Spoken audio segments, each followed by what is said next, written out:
아멘. 이 시간 하나님께서 우리에게 주시는 말씀은 레위기 15장 구약성경 169쪽입니다. 레위기 15장의 말씀 우리 함께 드라마 바이블을 통해 읽겠습니다. 제 15장. 여호와께서 모세와 아론에게 말씀하여 이르시되, 이스라엘 자손에게 말하여 이르라. 누구든지 그의 몸에 유출병이 있으면 그 유출병으로 말미암아 부정한 자라. 그의 유출병으로 말미암아 부정함이 이러하니 곧 그의 몸에서 흘러나오든지 그의 몸에서 흘러나오는 것이 막혔든지 부정한즉 유출병 있는 자가 눕는 침상은 다 부정하고 그가 앉았던 자리도 다 부정하니 그의 침상에 접촉하는 자는 그의 옷을 빨고 물로 몸을 씻을 것이며 저녁까지 부정하리라. 유출병이 있는 자가 앉았던 자리에 앉는 자는 그의 옷을 빨고 물로 씻을 것이요 저녁까지 부정하리라. 유출병이 있는 자의 몸에 접촉하는 자는 그의 옷을 빨고 물로 몸을 씻을 것이며 저녁까지 부정하리라. 유출병 있는 자가 정한 자에게 침을 뱉으면 정한 자는 그의 옷을 빨고 물로 몸을 씻을 것이며 저녁까지 부정하리라.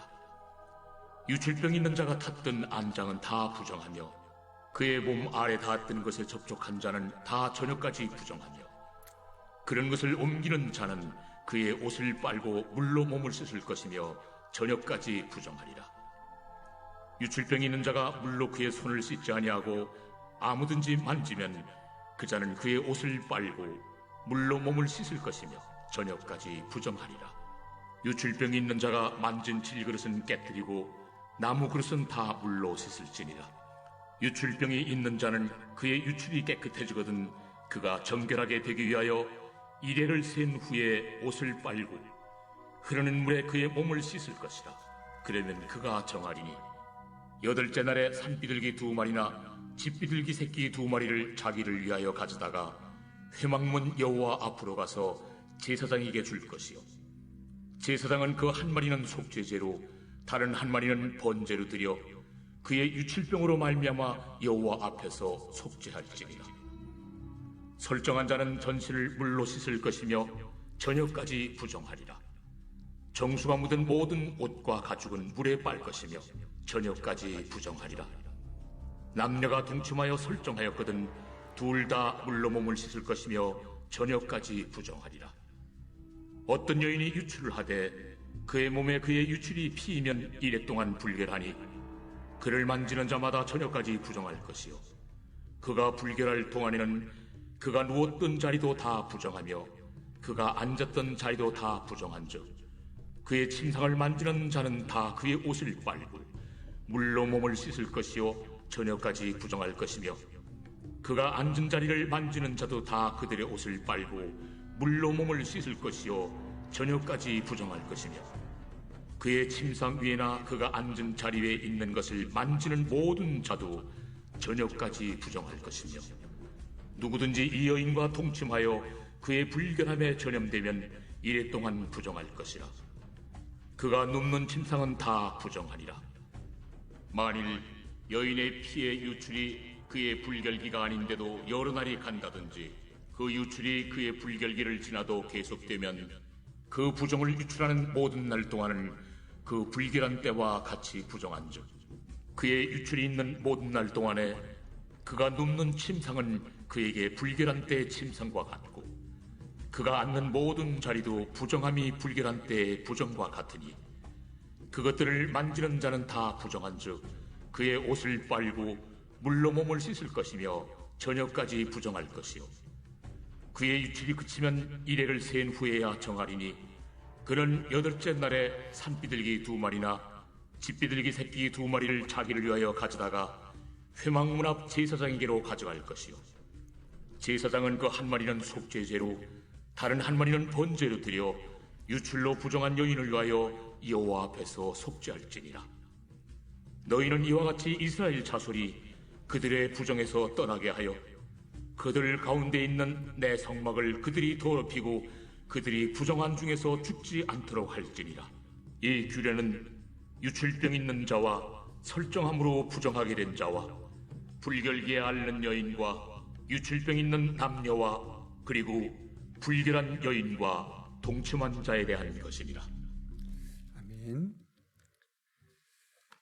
오늘 읽어본 레위기 15장은 유출병에 대한 규례를 우리에게 전하고 있죠. 유출병이 무엇이냐 이런 부분에 대한 질문이 먼저 생길 텐데요. 유출병은 말 그대로 나옴이 있다라는 뜻을 갖고 있죠. 그래서 피나 혹은 그와 유사한 그런 분비물을 밖으로 쏟아내는 것을 의미합니다.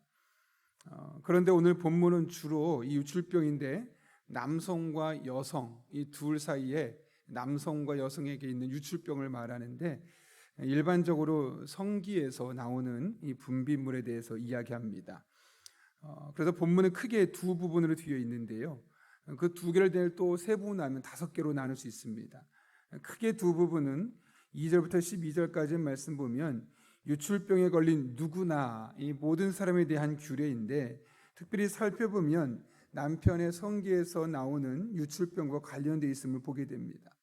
그래서 성병이라고도 말을 하기도 하는데 정확하게 어떤 병인지는 알 수 없다라고 많은 학자들이 말합니다.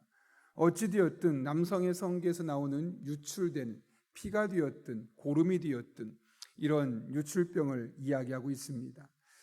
계속해서 13절부터 15절까지 보게 되면 그 유출병으로부터 괜찮아진 사람을 위해서 어떻게 하면 정결케 하는 제사를 드릴 것인가, 정결케 하는 제사에 대한 언급을 말하고 16절부터 18절까지는 남녀 간의 정상적인 성적인 행위에 대해서 말합니다.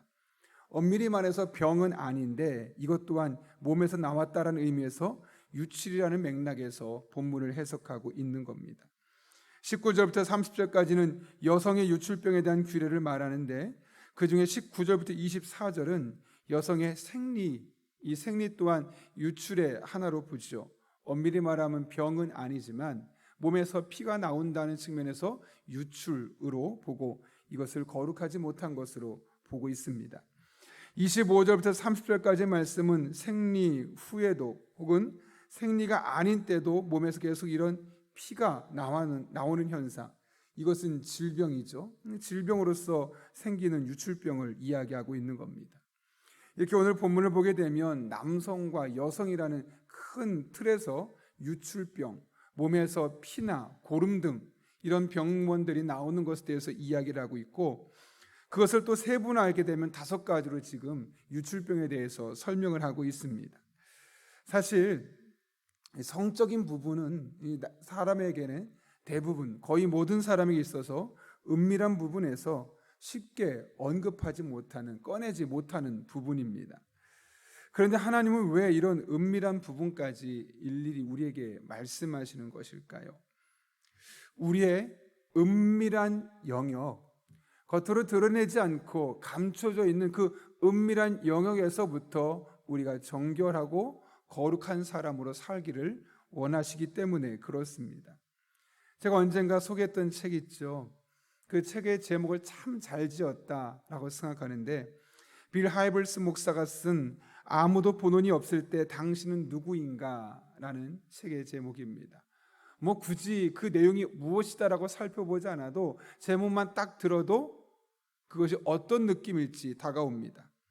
아무도 보지 않을 때 나는 과연 누구인가? 아무도 보지 않는 곳에서조차도 나는 목사다울 수 있는가?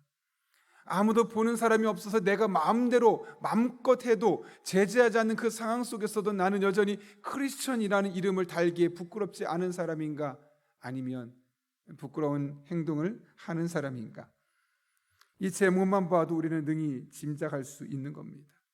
다른 사람에게 보여지는 영역뿐만 아니라 보이지 않는 영역 속에서도 하나님 보시기에 부끄럽지 않은 삶, 즉 거룩한 삶을 살아내야 한다라는 것을 우리에게 말씀하고 있는 것이죠. 여러분, 이것은 믿지 않는 사람들도 늘 강조하는 표현 중에 하나입니다. 이런 속담이 있죠. 낱말은 새가 듣고 반말은 쥐가 듣는다. 아무도 없어 보이는 것조차도 조심하라는 것이죠. 나는 아무도 없어서 나 혼자 있다고 생각하고 내 마음껏 행동해도 괜찮다고 생각하지만 결코 그렇지 않을 수 있으니 조심하라는 겁니다. 여러분, 이 세상 사람들도 이런 속담들을 가지고 다른 사람이 나를 보지 않는 때조차도 얼마나 조심해서 행동하려고 하는지 모릅니다. 하물며 하나님을 아버지로 믿고 살아가는 우리가 어떤 삶을 살아야 하겠습니까? 사실 다른 사람들한테 보이기 위해서 혹은 다른 사람 앞에서는 얼마든지 우리도 거룩하게 행동할 수 있습니다. 다른 사람들이 보는 앞에서는 굳이 그렇게 하지 말라고 해도 나도 모르게 그렇게 할 수 있겠죠. 하나님은 무엇을 원하시냐면 그런 것 말고 아무도 보는 것 없어 보일 때 은밀한 그곳에서조차도 나는 과연 하나님 앞에 이렇게 정직과 거룩을 드러내며 살아갈 수 있겠는가라는 부분을 생각해 보라는 겁니다. 성경은 하나님께서 우리를 두루 감찰하신다고 말합니다. 두루 감찰하신다. 한 곳만 보고 모든 것이 아니라 이 모든 곳을 감찰, 계속해서 지켜보이죠. 주의 깊게 살펴보신다는 거죠. 다윗도 시편 139편에서 이 하나님에 대해서 이렇게 소개하고 있습니다. 주께서 내가 앉고 일어섬을 아시고 멀리서도 나의 생각을 밝히 아시오며 나의 모든 길과 내가 눕는 것을 살펴보셨으므로 나의 모든 행위를 익히 아시오니 여호와여 내 혀의 말을 알지 못하시는 것이 하나도 없으시니이다.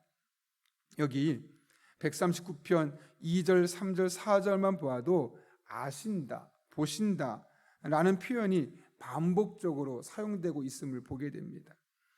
특별히 아신다라는 취지의 단어는 무려 4번이나 사용되고 있지요. 이렇게까지 말씀하신 이유는 너무나 선명하죠. 하나님 우리를 살펴보고 계시기 때문에 우리에 대해서 아신다는 겁니다. 심지어 생각까지도 밝히 알고 계시다. 우리의 모든 행위를 익히 알고 계시다. 이렇게 말하며 알지 못하는 것이 하나도 없으신 분으로 말씀하고 있는 겁니다. 우리를 보고 계신 하나님, 우리를 살펴보실 뿐만 아니라 우리의 생각까지도 밝히 아시는 하나님 앞에 우리 그리스도인들이 과연 매일매일의 일상을 어떻게 살아가야 하겠습니까? 유튜브에서 예전만 해도 우리가 유튜브라든가 이런 곳에서 실시간으로든 혹은 설교 영상을 남길 때와 그러지 않을 때는 그런 많은 차이점이 있음을 저도 보게 됩니다.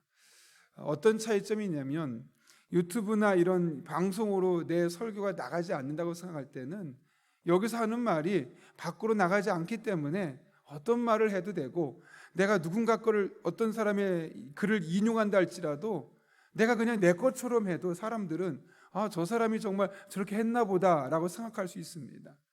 그런데 설교가 유튜브로든 어떤 매체를 통해서든 홈페이지를 통해서든 외부로 나가게 되지 않겠습니까? 그럼 만약 제가 다른 사람 설교문을 가져다가 혹은 다른 사람 이야기를 마치 저의 이야기인 그냥 둔갑해서 이야기를 하게 된다면 누군가 그걸 보고 알아차리지 않겠습니까? 저거 이상한데? 내가 누군가한테 들었던 이야기인데? 어떤 측에서 보았던 이야기인데? 마치 목사님이 자기 이야기처럼 하네? 이런 생각들이 나올 수밖에 없습니다. 그러다 보니까 어떤 차이점이 있냐면 하나의 이야기를 하더라도 내가 어디에서 이것을 읽었는지를 그 소스를 분명히 밝히게 되고 그렇게 되면서 나 스스로도 조금 더 열심히 그런 자료들을 찾게 되고 또 그런 좋은 사례들을 더 찾으려 하는 그런 모습들을 보이게 하는 겁니다. 그런 남들에게 보이느냐 보이지 않느냐 이거 하나만으로도 이 마음의 가짐이 많이 달라지는 것을 보게 되는 것이죠. 실제로 여러분들이 누군가에게 만약 5분이든 10분이든 어떤 대화를 하고 말을 해야 되는데 그것을 만약 방송 자료를 올려놓게 된다면 여러분이 대충 하지 않을 겁니다. 누군가 나를 보고 있는데 내가 한 말을 들을 수 있는데 라는 생각이 든다면 세심하게 준비하고 이것이 바르게 준비될 수 있도록 하는 것은 너무나 당연한 일일 겁니다. 하나님께서 우리의 일거수일투족을 살펴보고 계십니다. 비록 다른 사람의 눈에는 안 보일 수 있습니다.